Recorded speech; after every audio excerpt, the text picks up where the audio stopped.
Hello everyone. Today's topic is the Carolingians. The Carolingians are the dynasty of Franks that come right after the Merovingians, whom we talked about in the last class. The reason that the Carolingians are so important is that they expanded the Frankish Empire to a huge extent and also became the close associates of the papacy, which led them to become extremely powerful in Europe. So the first thing we have to do is to get from the Merovingians to the Carolingians. The Merovingian kings, and these are the descendants of Clovis, were known as the long-haired kings because in Frankish society, your social class was displayed through the length of your hair. So the longer your hair, and if you were a man, the longer your beard, then the higher class you were. Slaves had their hair cut very short or shaved. So the kings were known as the long-haired kings because, as one source eventually remarked, they were pretty much only good for growing hair. They became very weak, and they became dependent on these certain officials inside the royal court who were called the mayors of the palace, or masters of the palace. Masters of the palace were responsible, for one thing, for leading the army. And the most famous of them is Charles Martel. He died in 741. He's very famous for a number of things. One is the Battle of Poitiers in 732, when he resisted an invading force of coming north from Muslim Spain.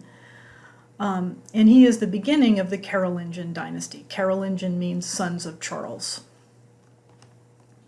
I'll tell you some good stories about Charles Martel in class. So here's the important bit. During the 8th century, the papacy, that is the Pope, and the Frankish kings became interdependent, that is, they depended on each other. There were a couple of issues in that interdependence. One was a Germanic group known as the Lombards, who were expanding their way into northern Italy and threatening the papal state. Another issue, something that was called the iconoclastic controversy. This is a bit complex, but basically it was a disagreement between the Roman Catholic Church and the Byzantine Orthodox Church about whether or not it was okay to use pictures in worship. The Byzantines argued that it was not okay, and the Roman Catholics argued that it was. The other thing is the expansion of papal authority. The papacy is always trying to get more power and always trying to wield more influence.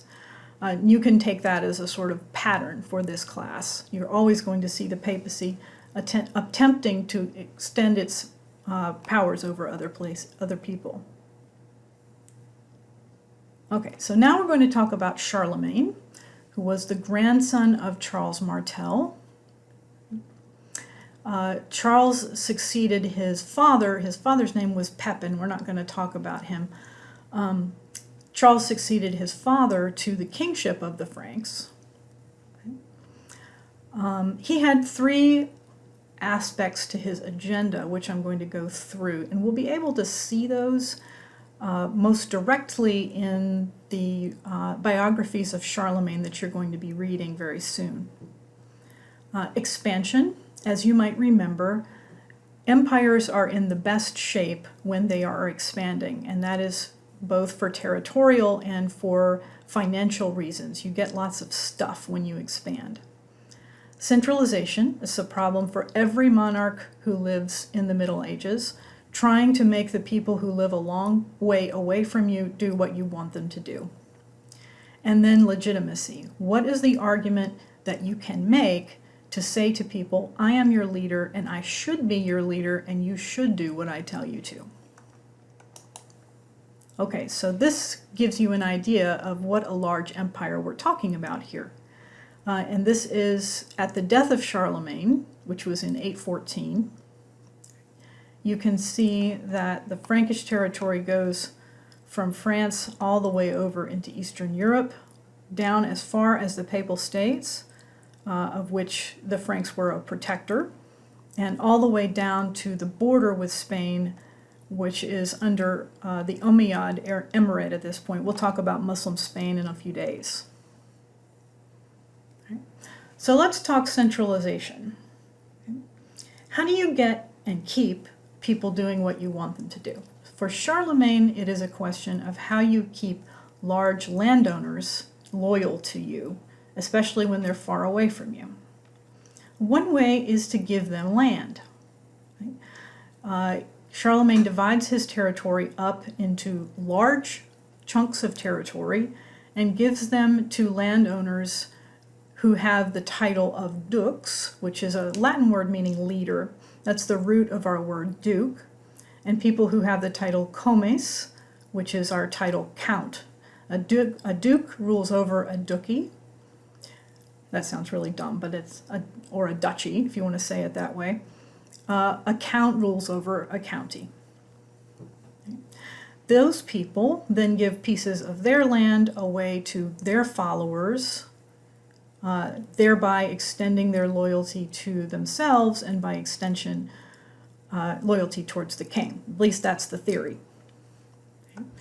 The other thing that we have to talk about is governance. Now, Charlemagne tried several times to get every person who was male and free over the age of 12 to take an oath of loyalty to him.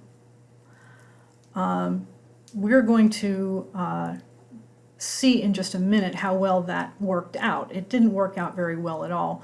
Imagine the logistics of trying to get that large a territory, find all the men who are free and over 12 and get them to say an oath of loyalty. Very, very difficult to do. He also sends out these very interesting 3-person teams who are called missi dominici. That means the sent out of the Lord. Right? Missi is a word that comes from the Latin word for sending. So we have the word missile in English, or missive, meaning a letter, something that is sent out. Missi dominici are made up of 3 people: a nobleman loyal to the king, a bishop, and then a 3rd executive of some kind. Their job is to travel to the counties and duchies, inspect them, be sure that they're paying the taxes they're supposed to pay to the king, and administering the oath of loyalty, and to bring the king back any information, for one thing, that the landowners want the king to know, but also to tell the king if the landowners are not doing what they're supposed to do. Charlemagne also made an attempt at legal reforms. I think he would have liked to have done something similar to what Justinian did by putting together all of the legal cases of his kingdom together in one place so that people could figure out what the law was on different things. He tried that, but it never came to any fruition. Instead, what he ended up doing was issuing royal proclamations, which are termed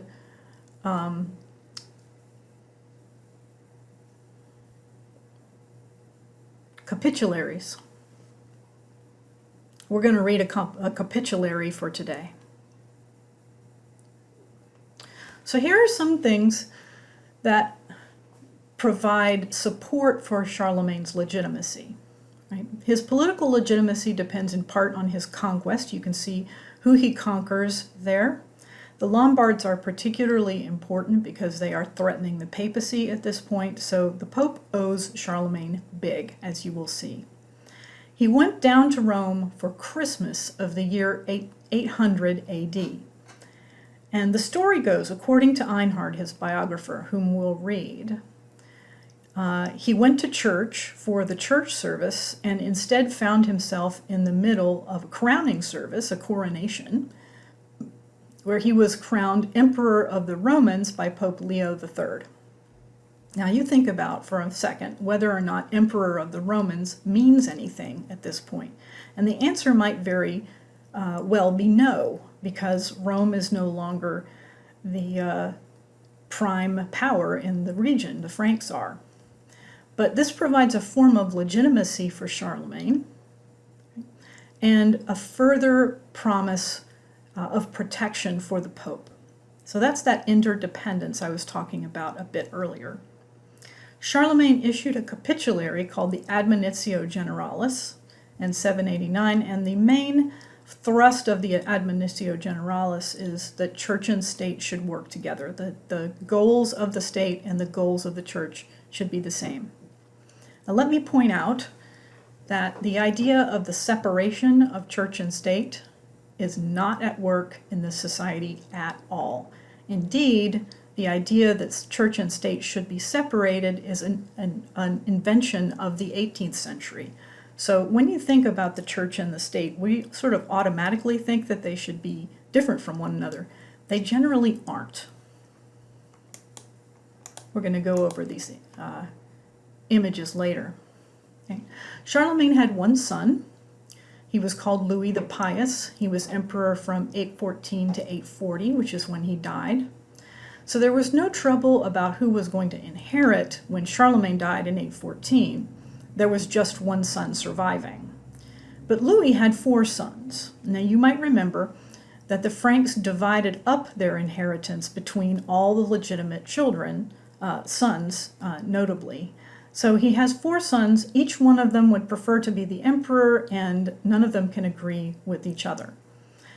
So they revolted in the year 840 upon their father's death, and they fought a war. The war lasted 2 years. At that point, only 3 of the sons were still living, and they got together to swear to uphold an agreement called the Treaty of Verdun. The Treaty of Verdun divided up the Carolingian Empire into thirds. And this is what it looked like. Right, so over here went to Charlemagne's son Charles. He was called the Bald. The orange over here went to Louis, who was called Louis the German. And the middle went to Lothair, the oldest, who became emperor. His younger siblings were just kings. He became the emperor. Now, if you look at this map, you might notice that these are very, very close to the modern borders of some of these countries. France goes a little bit further out here. Germany is generally in here. This is much more the Austro-Hungarian Empire, if you know your more modern history. But in order to have the emperorship, you had to have Rome.